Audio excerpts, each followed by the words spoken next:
Continue the fun in downtown Lee Summit at a retro arcade bar.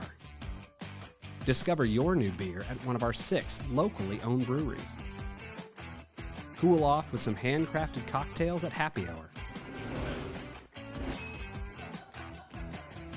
End the night with live music and good company.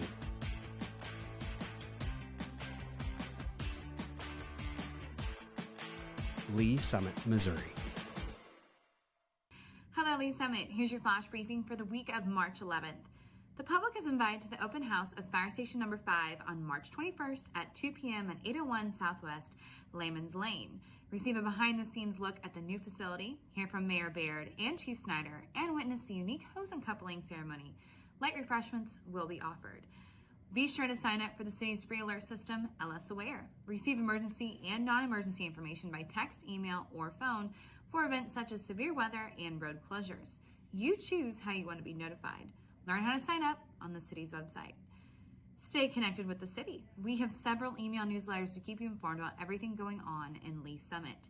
The Council Debrief recaps City Council meetings. The City Portal has the latest news and information about the city, and the Flyover is your one-stop shop for airport news. You can subscribe to all of them on the city's website.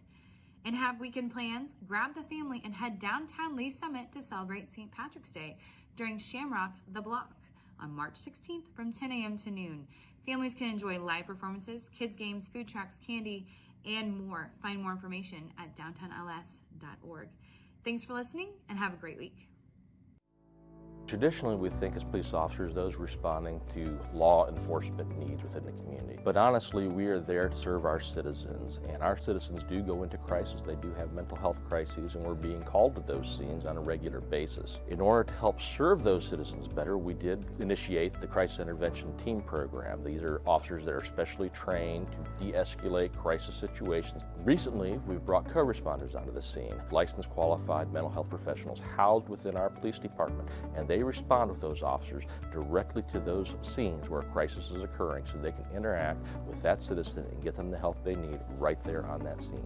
The co-responders are either a bachelor or master level in a behavioral health related field. They wear plain clothes, they don't carry weapons or anything like that. I have a police radio that I listen to all day. Listen for, those key words: mental health, behavioral health, crisis. There's a lot of officers that just call for me. I have my own radio number. I also have the ability to self-dispatch to them and say 982 is en route. Officers en route, 914, Armstrong. So typically I arrive after they've made it safe. I'll make contact and get kind of the rundown, and then I just kind of jump right in. Like, hey, my name's Allison. I'm a mental health professional. I'm here to help you. I'm not here to take you to jail or arrest you. Sometimes all a person needs is a voice, someone neutral, someone outside that, can listen. I do a lot of safety planning, including family, their support network, who's close to you. If they're home alone, who can come over and hang out with you today? Can we lock away your sharps? Can we put up your meds? Do you need meds? Can we get you over to the urgent care to get you assessed for your medications? Some of them also are like, oh, I'm so glad you came. This made me feel so much better. Our main goal as co-responders is to, one, get people connected to the services that they need, and also divert from emergency rooms and jails. And they almost get a different view of the police responding. That lets me know you care and the officers care. Lee Summit Police, how can we help you? My husband has... In 2020, we had 722 mental health related calls for service. 2022, by that time, 1,479. These mental health related calls for service are increasing. How we're responding to that is increasing the number of crisis intervention team officers we have available, as well as the number of co-responders we have available to respond on these calls. So what I think is important for the community to know about the co-responder program is that we're here, we exist. All you have to do when you call 911 is ask for us. Say, hey, I want a co-responder to respond to this crisis, and we'll go. I was really struggling about 8 years ago on my personal journey with mental health, and I met some amazing social workers and amazing programs that have helped me get to where I am today. I really couldn't see myself doing anything else. We want to help, and that's what we love to do. So I had a client, we got a call, she had some suicidal ideations, and she really felt that she had nobody. And and getting to know her story and getting to know who comes around and sees you, well, then we found a support person and they responded immediately. And we made a plan. I called back and checked on her in an hour, and then I checked on her in 2 hours. We were able to get her into the additional services to where she talks to someone every week or more. I just took a person that really just thought they had nobody and nobody would show up for them, and show them you do. And you'll be amazed who is in your corner if you just simply say, I need a little help.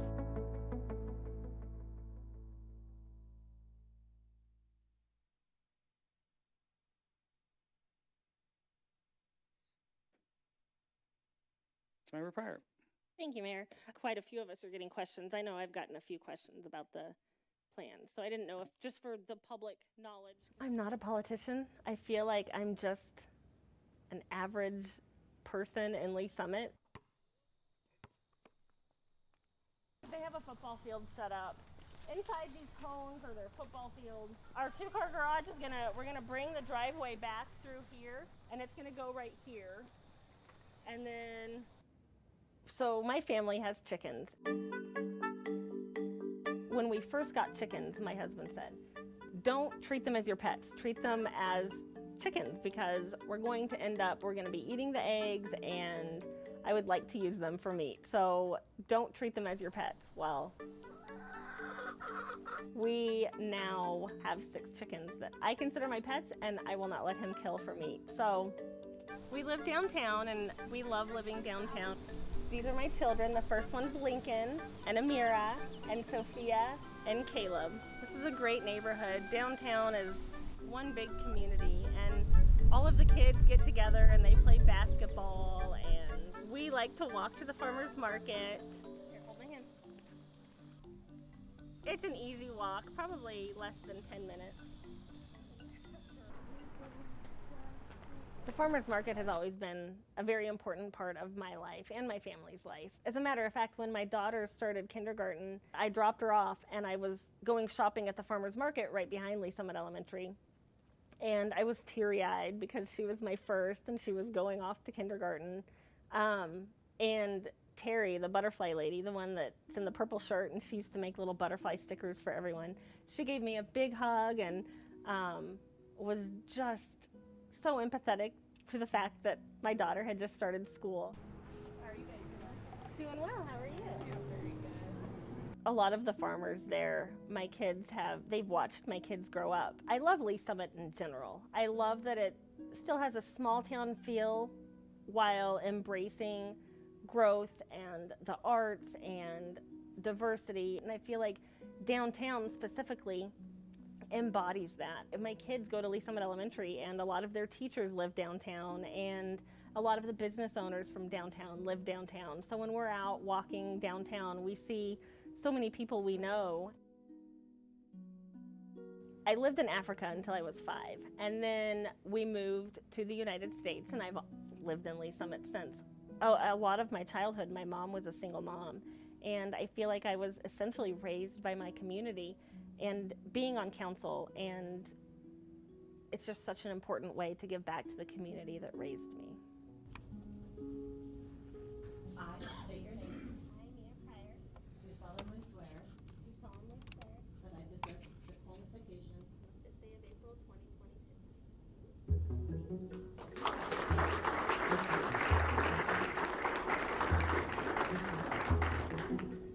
The election process was fun. I got to go door to door and talk to people, which is my absolute favorite thing to do, is talking to people and learning about people.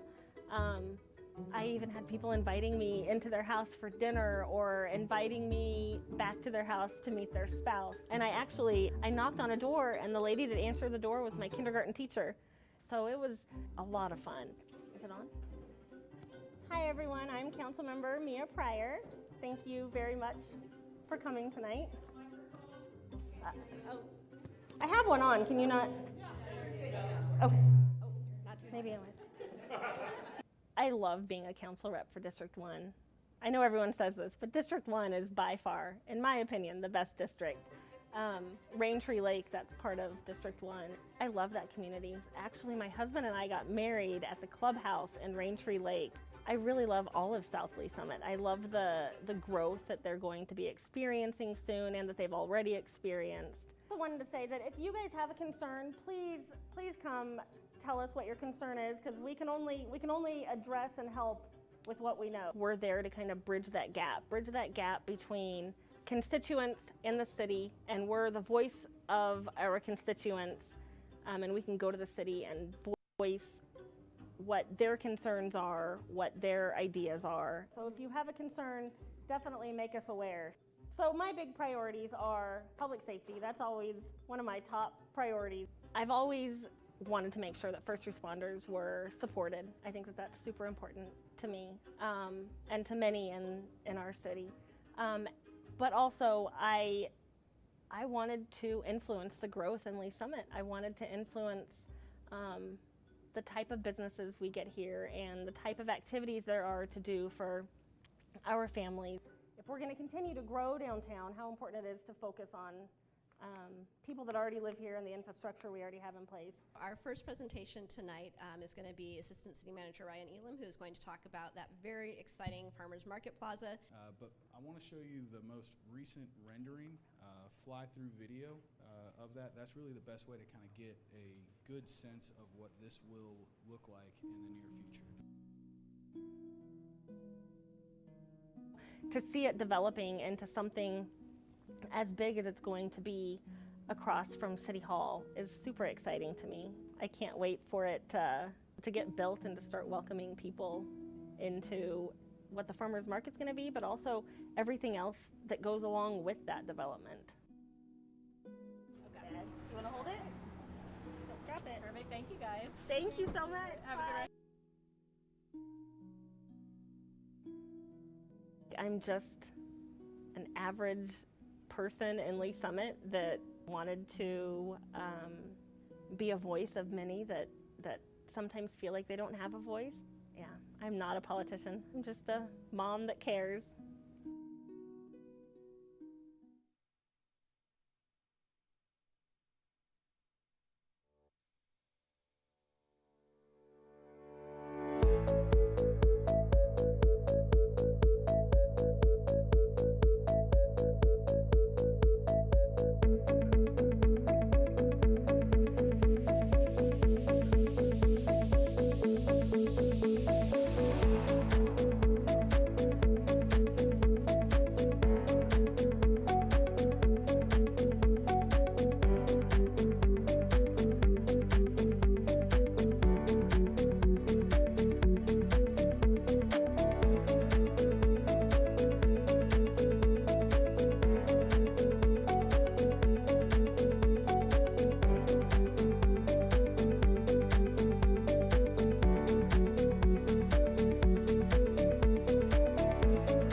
We'll call to order the Lee Summit Planning Commission meeting for Thursday, March 14th, 2024. Could I get a roll call, please?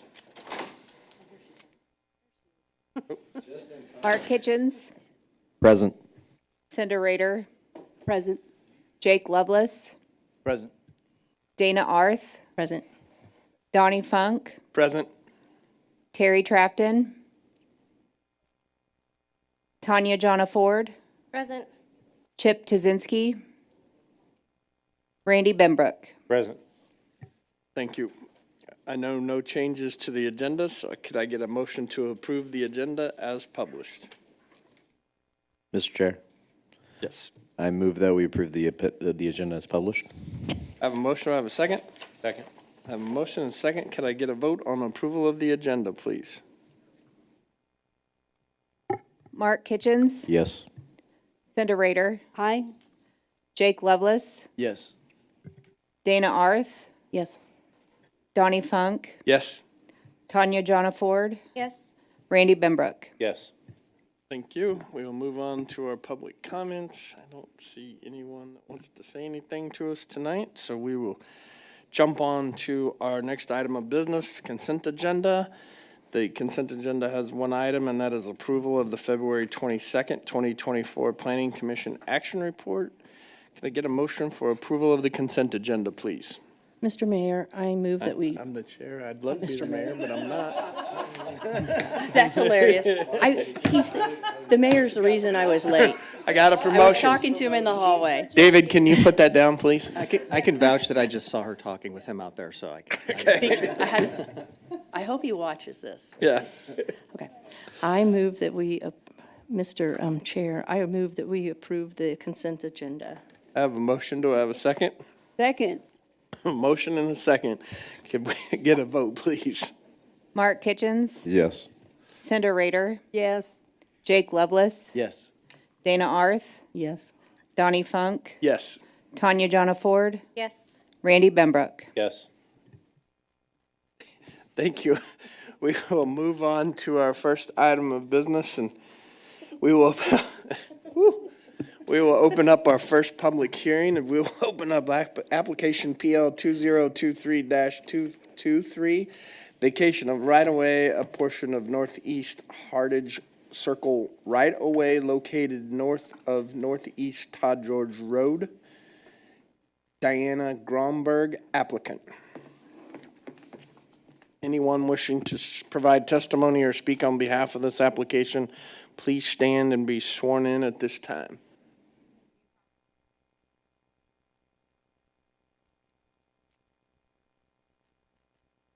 Do we have a presentation from the applicant? Oh, we do? Okay. Hi. This Give is my us your first time being here. This is exciting. My name is Diana Gronberg. Okay. My address is 1502 Northeast Hardage Circle. And when you want to tell somebody what that is, you say it's a hard age circle because it doesn't phonetically work. But been a property owner about 20 years and finally cleaning up my little part of the neighborhood of Lee Summit. So staff is going to present, and I'm open to any questions or any comments that you have. Thank you. Thank you very much for your time.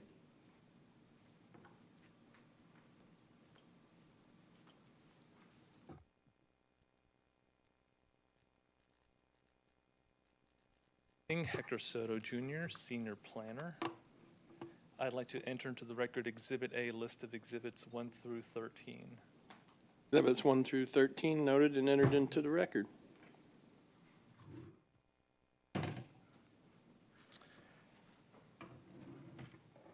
Okay, so to those that are not acquainted with the site, so the subject property, or well, the applicant's property that she owns is located here at that northwest corner of Hardage Circle and Todd George Road. This larger map here kind of provides an inset, just gives you a little bit more reference as it relates to the rest of Prairie Lake. So as you can see here, I mean, Prairie Lake has somewhat of a slanted omega shape to it. Shout out to all the fans of Greek alphabet. So here, relative to the land use map, you can see that the comprehensive plan shows this general area as residential 1 in nature, which is how it is constructed. We have a number of lots that vary in size from from under 8,000 square feet to over 5 acres in size. So it's kind of an interesting blend of different residential lots through this area of Prairie Lake. So a little bit of the history of the area. So the Callaway Heights subdivision makes up this particular portion of the west side of Hardage Circle between Todd George Road and where it starts kind of bending off to the far northeast of this image. So it was originally platted in 1943. It consisted of 14 lots. So the image here on the left, you could see with an overlay shows in red the 3 lots that the applicant owns. So the red boundary is the existing tax parcel boundary through the county. As you can see, it's made up of a platted lot, Lot 12, another platted lot, Lot 13, and a portion of what was originally platted as Lot 14 back in 1943. So in let me back up a little bit. So you can see here back at that time, there was what is now known as Hardage Circle, was originally called Lakeshore Drive, and it had not a linear configuration to the road. Compared to what we see now, it's a little bit more of a straight shot that tees into Todd George Road. So subsequent to the original plat in 1943, the road was constructed east of that original right-of-way dedication. And in 1962, additional right-of-way was dedicated to capture the actual physical boundaries of the street that you now see here serving the subdivision. 1964, the area was annexed into our corporate limits. In 1972, a building permit was issued for construction of the house. So we're going to fast forward about 50 years, 51 years. And the applicant had a pre-application meeting with us where she would like to replat the property. So as you can see here in the darker bolded outline, that boundary is reflective of the tax parcel boundaries of the property that she owns. But as you can see here a little more clearly, it's made up of portions or all of 3 platted lots. So during the course of this pre-application meeting, and there's a zoomed in portion here on the left, it was found that per the survey, the right-of-way boundary from 1943, there's an encroachment of the house into that right-of-way. So that was the impetus for the application that you see before you here. So going back to the image on the left, you can see where the physical boundaries of the road actually is, well east of what was originally platted or conceived of back then, and all within the constraints of the right-of-way that was dedicated back in the 60s. So what the applicant is looking to do to clean up the right-of-way situation and the encroachment of the residents into the right-of-way is she has submitted an application to vacate the excess right-of-way along the west side of Hardage Circle for it to revert back to private ownership.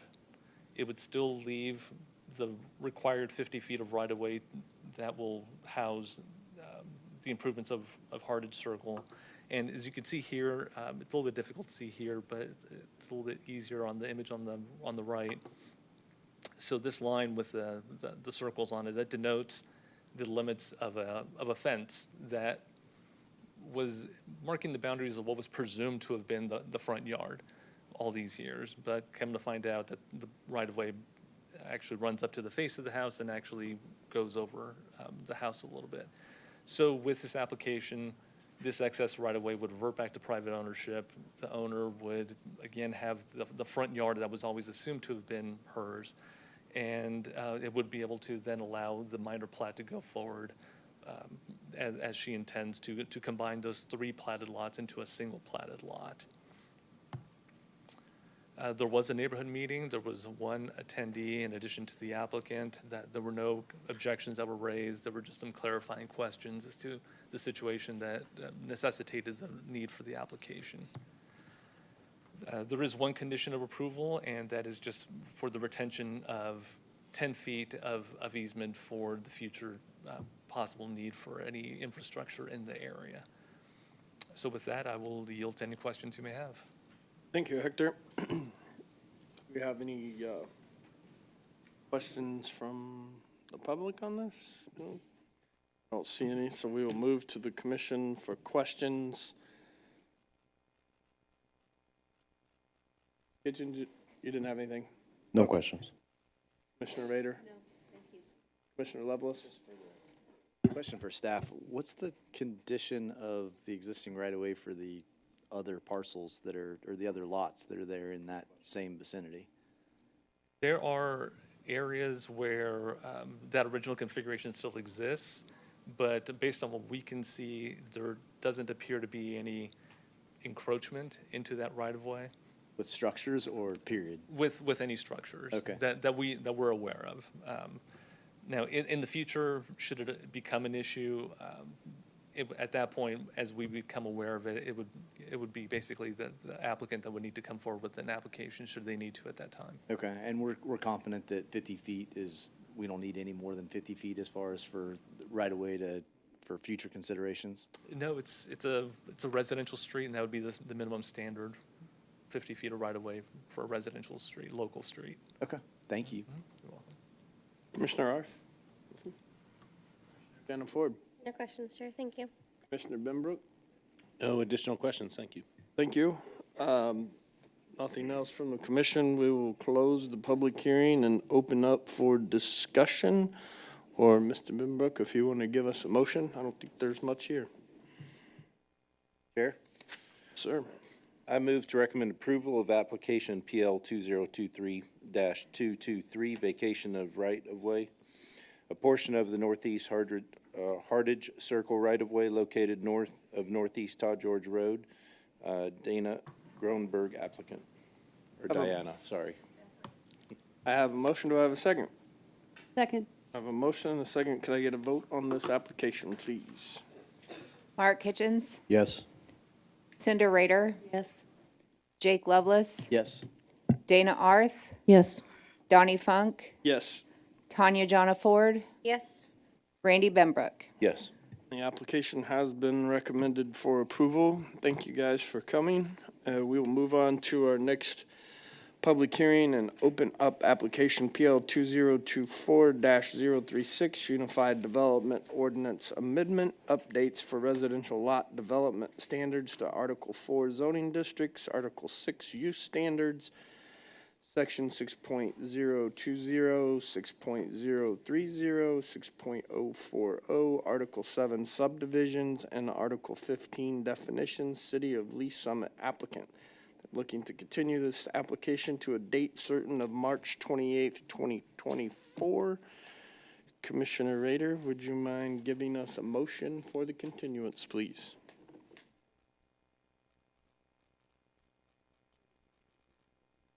Okay. Chair, I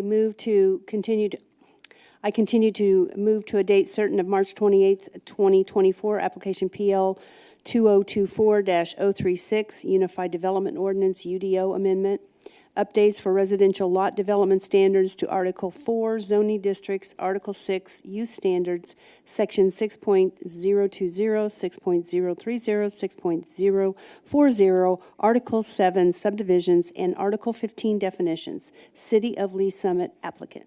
I have a motion. Do I have a second? Second. I have a motion and a second. Can I get a vote, please? Mark Kitchens, Yes. Cinder Rader, Yes. Jake Lovelace, Yes. Dana Arth, Yes. Donnie Funk, Yes. Tanya Jonna Ford, Yes. Randy Benbrook. Yes. And the application has been continued to a date certain of March 28th, 2024. We will move to roundtable from the commission. Mr. Kitchen? Commissioner Rader? Do I have anything? Are you going to ask some stuff? Probably. Commissioner I'm Lovelace? good. Commissioner Arth?